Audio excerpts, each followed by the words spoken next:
वक्रतुंड महाकाय सूर्यकोटि समप्रभ निर्विघ्नं कुरु मे देव सर्वकार्येषु सर्वदा। जब भी भारत की आत्मा अपने आराध्य का स्मरण करती है तो सबसे पहले एक ही नाम उनके हृदय में गूंजता है और वो है श्री गणेश। वे केवल देवता ही नहीं, शुभारंभ के प्रथम स्वर हैं। वे केवल विघ्नहर्ता ही नहीं, वे बुद्धि, विवेक, धैर्य और संतुलित जीवन का अमर संदेश है। भारत की संस्कृति ने प्रत्येक मंगल कार्य से पहले गणपति जी का स्मरण इसलिए किया क्योंकि जहाँ बुद्धि है वहाँ सफलता है, जहाँ विवेक है वहाँ विजय है और जहाँ श्री गणेश का आशीर्वाद है वहाँ जीवन का प्रत्येक पथ सरल हो जाता है। पहले उनको शीश नवाएं जो हर संकट दूर भगाएं, बुद्धि विवेक विनय के दाता गणपति जी को प्रथम है इसीलिए पूजा जाता। भगवान गणेश को दूर्वा अत्यंत प्रिय है। मोदक और लड्डू का भोग लगाया जाता है। श्रद्धा और विश्वास से किया गया पूजन जीवन के विघ्नों को दूर करने वाला माना जाता है। दूर्वा की हर पत्ती श्रद्धा का प्रतीक है। मोदक का प्रत्येक कण मधुर जीवन का संदेश देता है और गणेश का विशाल स्वरूप हमें सिखाता है, बड़ा सोचो, धैर्य रखो, सबकी सुनो और निर्णय सद्बुद्धि से लो। देश भर में अनेक गणेश मंदिर श्रद्धा का प्रमुख केंद्र हैं। महाराष्ट्र का सिद्धि विनायक मंदिर विश्व भर में श्रद्धालुओं की आस्था का केंद्र है। इसी प्रकार भोपाल के जलेश्वर महादेव मंदिर में भी भगवान गणेश की आकर्षक प्रतिमा स्थापित है, जहां प्रतिदिन बड़ी संख्या में श्रद्धालुगण दर्शन करने आते हैं। भगवान गणेश जी के पूजन के बारे में जलेश्वर मंदिर महादेव मंदिर के पुजारी श्री शिवचरण पांडे जी बताते हैं। मैं पंडित शिवचरण पांडे, पुजारी जलेश्वर महादेव मंदिर भदभदा भोपाल। मैं अपने यहाँ जो जलेश्वर मंदिर के प्रांगण में ये श्री गणेश जी का विग्रह स्थापित है। यह सिद्धि विनायक गणेश जी हैं जो कि बॉम्बे में है, बॉम्बे में स्थापित है। उसी का प्रतिरूप विग्रह यहाँ पर स्थापित है। यह सिद्धि विनायक गणेश जो हैं सभी की मनोकामनाएं पूर्ण करते हैं। गणेश जी की सबसे पहले पूजा की जाती है क्योंकि गणेश जी बुद्धि में अग्रगण्य हैं। गणेश जी का बुद्धि के आगे किसी की बुद्धि नहीं लगती है। गणेश जी के अथर्व शीर्ष द्वारा यदि भगवान गणेश की वंदना की जाए तो कोई भी कार्य इस मृत्यु लोक में ऐसा नहीं है कि गणेश जी के द्वारा उसको निर्विघ्नता पूर्वक संपन्न न कर दिया जाए। एकदंतम चतुर्हस्तम पाशम कुशधारिणम रदम च वरदम हस्ते बिभ्राणम मूषकध्वजम रक्तम लंबोदरम शूर्पकर्णकम रक्तवाससम रक्तगंधानुलिप्तांगम रक्तपुष्पैष पूजितम भक्तानुकंपिनम देवम जगत्कारणमुच्यते अभिर्भूतम सृष्टियादो प्रगते पुरुषात् परम एवं ध्याति यो नित्यम सयोगी योगिनांबरः। नमो व्रातपतये नमो गणपतये नमः प्रमदपतये नमस्ते अस्तु लंबोदर एकदंताय विघ्ननाशिने शिवसुताय श्री वरदमूर्तये नमः।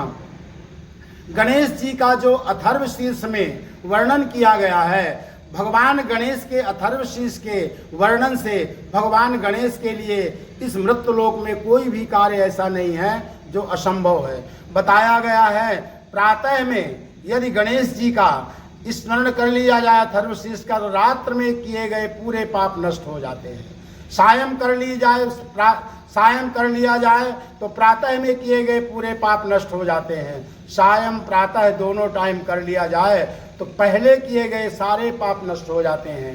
गणेश जी के अथर्वशीर्ष में बतलाया गया है कि कोई भी ऐसा कार्य नहीं है जो कि भगवान गणेश उसको सिद्ध न कर दे। लेकिन ये भी बताया गया है कि गणेश जी का जो है तो किसी भी जो भगवान गणेश के प्रति श्रद्धा न हो, जो उसको कभी इसकी दीक्षा नहीं देनी चाहिए। जो इसका विरोध करता हो उसको बिल्कुल भी इच्छा, उसका अधिकारी ही नहीं है। भगवान गणेश सब विघ्नों को दूर करते हैं, सभी पापों का विनाश करते हैं और सब प्रकार से मंगल ही मंगल। गणपति प्रसन्न हो जाएं तो अपने वाणी द्वारा उसका वर्णन नहीं कर, गणेश जी क्या नहीं कर सकते हैं। अर्थात सर्वस्व, रिद्धि सिद्धि सब कुछ गणेश जी के पास संपन्न है। विद्या के दाता भगवान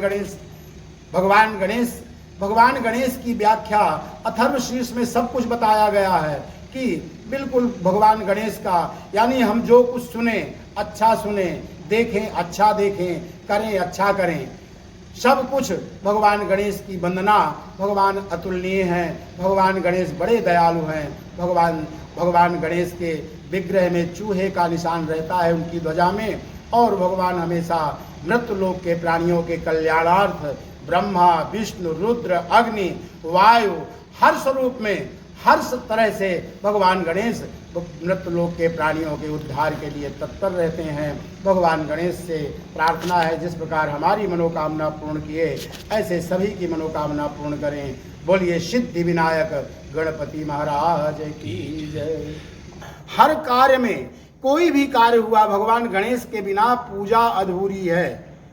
भगवान गणेश की पूजा अवश्य होती है, क्योंकि भगवान गणेश ही रिद्धि सिद्धि त्रैलोक में उनको बताया गया अथर्वशीर्ष में। ब्रह्मा विष्णु रुद्र अग्नि वायु आकाश पाताल सब कुछ भगवान गणेश है। जब सब कुछ भगवान गणेश है तो अग्रगण्य पूजा होना स्वाभाविक है। देखिए ये गणेश की जैसे जो सूंड होती है उससे इनका विग्रह लिया जाता है। जैसे हमारे यहाँ जो गणेश जी हैं उनका शिव विग्रह बाएं से, मानो ये बाएं तरफ किया गया है। कुछ बायावर्ती होते हैं, कुछ दाहिनावर्ती उनकी सूंड होती है। जैसे हमारी गणेश जी की बायावर्ती रिद्धि सिद्धि। यह गणेश जी में हम तो गए नहीं उस मंदिर के दर्शन करने बॉम्बे में, लेकिन एक डॉक्टर थे, सेक्सोलॉजिस्ट डॉक्टर, उन्होंने हमारे पूर्व श्री ADG अशोक दरबारी थे, उनके मित्र थे, तो वो बोले पंडित जी यहाँ हम सिद्धि विनायक गणपति की स्थापना करना चाहते हैं, और उन्हीं के द्वारा यह प्रतिमा लाई गई थी और उसमें इनका यहाँ स्थापना की गई थी। और मिस्टर सरोज डॉक्टर थे, वो मैडम डॉक्टर थी, और उन्हीं के द्वारा इसकी प्राण प्रतिष्ठा, जिसकी आज भी वार्षिकोत्सव बसंत पंचमी के दिन इस विग्रह की स्थापना की गई थी।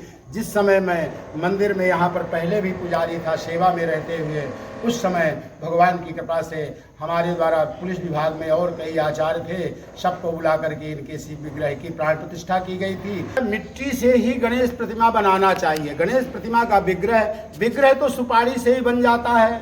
सुपारी रख दीजिए। विग्रह मतलब केमिकल डाल करके बनाने से उसमें थोड़ा सुंदरता जरूर आती है, मगर उसका अपने जीवन पर, अपने स्वास्थ्य पर विशेष प्रभाव पड़ता है, क्योंकि पानी दूषित होता है विसर्जन करने से। इसलिए काली मिट्टी या कि सफ़ेद मिट्टी, कोई मिट्टी से ही प्रतिमा बनाना चाहिए, उसमें केमिकल आदि का उपयोग नहीं करना चाहिए। साधारण रंगों का उपयोग करने से, पलाश के पुष्प का रंग है, ऐसे रंग जो कि स्वास्थ्य पर लाभदायक हों, ऐसे रंगों का उपयोग करना चाहिए गणेश प्रतिमा बनाने में। और देखिए गणेश जी की आराधना महीने में 2 बार चतुर्थी आती है। चतुर्थी के दिन भगवान गणेश और बुधवार के दिन भगवान गणेश का दिन माना गया है। बुधवार और चतुर्थी को, और जो भादों की चतुर्थी होती उसमें तो कहना ही क्या है। भगवान गणेश जी की यदि भाद्रपद मास के एक बताया गया है कि एक अकौआ होता है, अकाव बोलते हैं हम लोग, उसके जड़ को यदि गुरु पुष्य नक्षत्र में निकाल करके गणेश प्रतिमा बना करके स्थापना की जाए तो भगवान गणेश साक्षात उसमें प्रवेश करके और भक्तों की संपूर्ण मनोकामनाएं पूर्ण करते हैं। 1008 लड्डुओं से भादों महीने में यदि भगवान गणेश की आराधना की जाए तो भगवान गणेश भक्तों की संपूर्ण मनोकामना को पूर्ण करते हैं, ऐसा विद्वानों ने वेदों में वर्णित किया है। भगवान गणेश की पूजा में कलश, दीप, धूप, अक्षत, रोली, पुष्प, दूर्वा, मोदक, नारियल और पंचामृत का विशेष महत्व है। पूजन की सही विधि और उसके आध्यात्मिक महत्व के बारे में हमें जलेश्वर महादेव मंदिर के पुजारी श्री शिवचरण पांडे जी ने बताया। गणेश जी की पूजा में सबसे अधिक गणेश जी को प्रिय है दूर्वा। दूर्वांकुरों से गणेश जी की पूजा यदि की जाए तो संपूर्ण मनोकामना पूर्ण होती है। दूसरे नंबर में आता है लड्डू।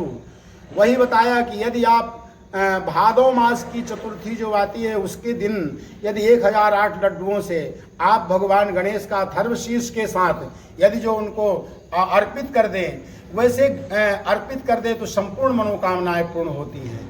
और हर अथर्वशीर्ष के साथ भगवान गणेश की पूजा विशेष फलदायी है। और चतुर्थी यदि हर माह की चतुर्थी के दिन भी भगवान गणेश की, खास करके कृष्ण पक्ष की चतुर्थी का बहुत महत्व है। कोई भी कृष्ण पक्ष की चतुर्थी हो, भगवान गणेश के पूजन करने से, अथर्वशीर्ष का पाठ करने से भगवान गणेश भक्तों की संपूर्ण मनोकामनाओं को पूर्ण करते हैं। भगवान साक्षात प्रकट होकर के और इस मृत्यु लोक के प्राणियों का उद्धार करते हैं और बुद्धि और विद्या देते हैं। और मूक, यहाँ तक कि भगवान गणेश इतने दयालु हैं कि न बोलने वाला और पंचम स्वर से बोलने लगता है। ऐसे भगवान गणेश को हमारा शत बार बार नमन है।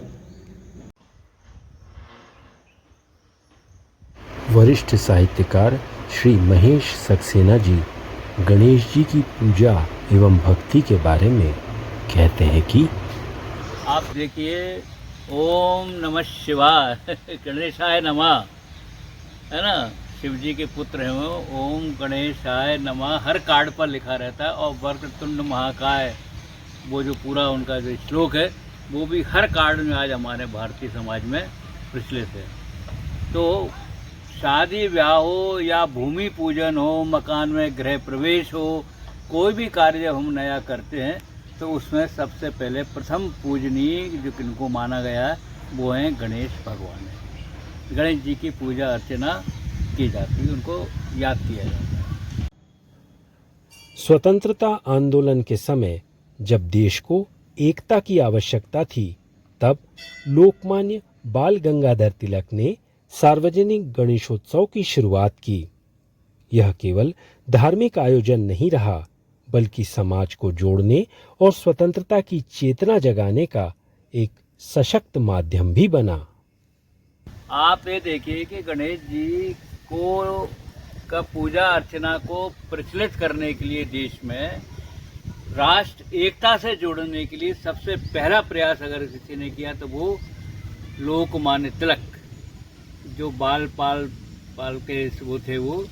तो लोकमान्य तिलक जी ने इस बहाने क्या किया, बड़े बड़े टेंट लगते थे, वहाँ गणेश जी की प्रतिमा लगती थी और वहाँ सारा समाज इकट्ठा होता था। और इस तरह से वहाँ एक राष्ट्र चेतना, राष्ट्रीय एकता और देश को आज़ादी कराने का मंत्र वो वहाँ पर देते थे, क्योंकि उनका मंत्र था स्वराज हमारा जन्मसिद्ध अधिकार है। इस वाणी को उन्होंने, इस नारे को उन्होंने गणेश पूजन के साथ, धार्मिक आस्था के साथ में जोड़ करके उसको किया। और वो इस तरह से आप देखिए पूरे देश में गुंजायमान हुआ और सब जगह गणेश जी की पूजा अर्चना की जाने लगी। देखिए, गणेश जी का एक रूप जो विघ्न हरता भी हैं, वो बुद्धि के दाता भी हैं, विघ्न हरता भी हैं वो। तो गणेश जी हमारे एकता का प्रतीक है। गणेश जी की पूजन करने से एक राष्ट्रीय एकता और देश प्रेम के भाव जागृत होते हैं। और उनका पूरा शरीर की जो संरचना है ना, वो भी हमको एकता के सूत्र बताती है। उसको एक एक अंग उनका, गणेश जी का, वो बच्चों के लिए, नई पीढ़ी के लिए बहुत शिक्षाप्रद है। उनके हर अंग से शिक्षा ली जा सकती है। यानी ऐसा अन्यत्र जरा दुर्लभ है। यानी विरल एक अगर कोई है तो वो गणेश भगवान है, जो सबके उनके जो विघ्नहर्ता भी हैं, वो बुद्धि के दाता भी हैं, प्रथम पूजनीय भी हैं।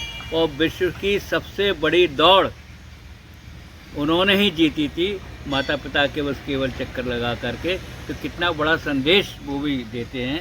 कि माता पिता से बड़ा कोई नहीं है, और तभी उनको ये वरदान मिल गया था कि आप प्रथम पूजनीय होंगे। भगवान गणेश बुद्धि और विवेक के देवता हैं। आज जब अनेक युवा छोटी छोटी सी असफलताओं से निराश हो जाते हैं, तब गणेश जी हमें धैर्य, संयम और सकारात्मक सोच का संदेश देते हैं। हर कठिनाई का समाधान बुद्धिमानी, आत्मविश्वास और निरंतर प्रयासों में ही छिपा हुआ देखिए, है। भारत जो है वो युवाओं का देश है, बच्चों का देश है। विश्व में सबसे ज़्यादा यदि बच्चे और युवा हैं तो वो भारत में हैं। बच्चों का लालन पालन तो माँ बाप कर रहे हैं, उनके तन को पुष्ट करने के लिए भी काम कर रहे हैं, मन को पुष्ट करने के लिए हम शालाओं में उनको भेज रहे हैं और उनको पढ़ा लिखा रहे हैं। लेकिन जो हमारा जो देश का जो भविष्य जो आज युवा बनता जा रहा है, वो कई बातों से संकटग्रस्त है। मसलन बेरोजगारी की बड़ी समस्या है, पढ़ने की महंगाई बहुत हो गई, बड़ी बड़ी कोचिंग में बहुत ज़्यादा फीस लगने लगी है और किताबें बहुत महंगी हो गई हैं। तो आजकल पढ़ाई करना, और इतने कोर्सेज हो गए हैं जहाँ बहुत लंबी लंबी फीस ली जाती है, तो बच्चे और फिर बच्चों को जॉब नहीं मिल रहा है। इस बच्चे क्या हो रहा है, हाइपर बहुत जल्दी हो रहा है, बहुत जल्दी उनको गुस्सा आ जाता है, बहुत जल्दी उटपटांग वो कोई वो काम भी कर बैठते हैं। तो ऐसे में बच्चों को सबसे बड़ा उपाय ये है कि गणेश जी से ये शिक्षा लें कि गणेश जी तो राइटर भी बहुत अच्छे थे ना, पुस्तक तो पहला महाभारत का वो तो उन्होंने ही लिखा था ना। तो उनसे ये सीखें कि आप निराश मत हो। गणेश जी के तो सिर पर ही वो हाथी का वो लग गया तो भी निराश नहीं हुए नहीं हो। तो आप पुस्तकें पढ़ो, और पुस्तक लिए ही गणेश जी के चित्र बहुत सारे रहते हैं, पढ़ना चाहिए और पढ़ करके अपनी बुद्धि का प्रयोग करना चाहिए। ये नकली जो बुद्धि आ गई है ना, व्हाट्सएप है या गूगल है या एआई है, ये असली बुद्धि नहीं है। बुद्धि को पाने के लिए और अच्छा ज्ञान प्राप्त करने का एक ही रास्ता है जो गणेश जी भी हमको सिखाते हैं कि आप वेद पुराण, हमारे उपनिषद और हमारे और जितने भी गीता है, धार्मिक ग्रंथ हैं, उनको जब हम अध्ययन करेंगे तो आज के युवाओं में जो नकारात्मक सोच जो आ रहा है, जो निगेटिविटी उनमें आ रही है, वो सकारात्मक सोच में बदल जाएगी। और कभी भी युवाओं को ध्यान रखना चाहिए, जब कभी भी कोई ऐसा समय आता है ना, तो अंग्रेजी में एक कहावत है, डार्कनेस डीपन्स बिफोर डॉन, सुबह को फटने के पहले अंधेरा गहरा होता है। अगर आज किसी को कोई परेशानियाँ, संकट है, किसी भी तरह की हो सकती हैं, तो वो ये सोचना चाहिए ये समय भी नहीं रहेगा। और उस समय आप अगर पुस्तकों को अपना मित्र बनाएंगे तो आपका रास्ता, आपके अनेक दरवाजे खुलते चले जाएंगे और आप में एक साहस और एक संकल्प की भावना होगी, और आप निश्चित जो आपके मन में कुविचार आ रहे थे वो अपने आप वैनिश हो जाएंगे, खत्म हो जाएंगे। गणेशोत्सव आस्था का पर्व है, लेकिन इसके साथ ही पर्यावरण संरक्षण की जिम्मेदारी से भी कई पहलू जुड़े हुए हैं। प्लास्टर ऑफ पेरिस और रासायनिक रंगों से बनी प्रतिमाएं नदियों और तालाबों के जल को प्रदूषित करती है।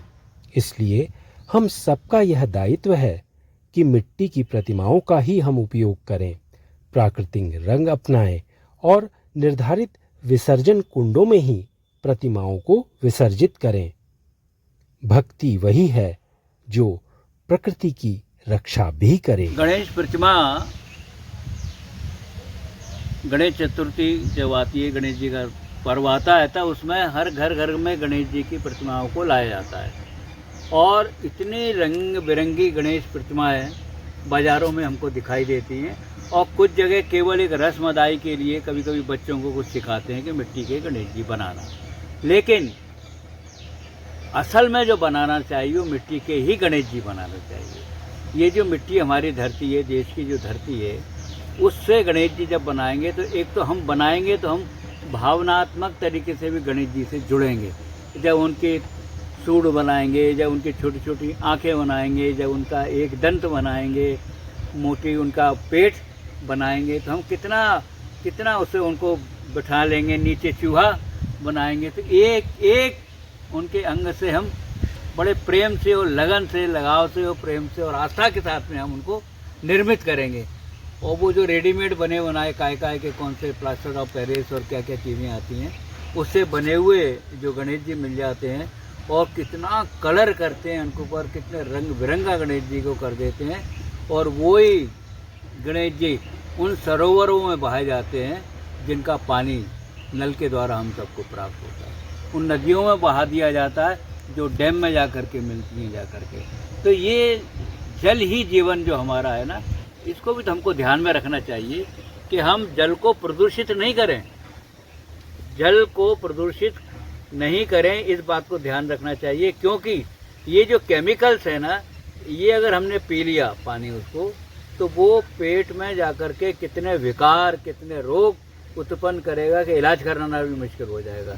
इसलिए इनसे बचना चाहिए और बड़े प्रेम से, लगन से, आस्था से माटी के गणेश जी की स्थापना करो आप। भले ही वो थोड़े से आकर्षक नहीं लगेंगे आपको, लेकिन आकर्षक बनाया जा सकता है। घर में आप दालों को चिपका दो उन पे, कई लोग ऐसा भी करते हैं, दाल चिपका देते हैं, कुछ और ऐसे चिपका देते हैं, चीज़ें आकर्षक बन जाते हैं। थोड़ा फूलों को फूल सजा दो, उनमें मोगरे का फूल लगा दो और लगा दो, तो इसके गुलाब का फूल लगा दो, हो गए आकर्षक। तो लेकिन वो केमिकल से दूर रहना चाहिए जो बहुत खतरनाक है। तो आइए हम भी एक संकल्प लें, मिट्टी के गणेश बनाएंगे, प्रकृति को भी बचाएंगे, माता पिता का सम्मान करेंगे और सदैव विवेक का मार्ग अपनाएंगे। जहाँ विवेक का दीप जले वहाँ सफलता का प्रभात होता है। जहाँ गणपति का वास हो वहाँ हर संकट का अंत अवश्य होता है। ओम गणपतिये नमः। जय जलेश्वर महादेव। ओम कामराय नमो नमः। नमन्ति देवो देवा नमन्ति सरसांगणा नरा नमन्ति देवेश नकाराय नमो नमः।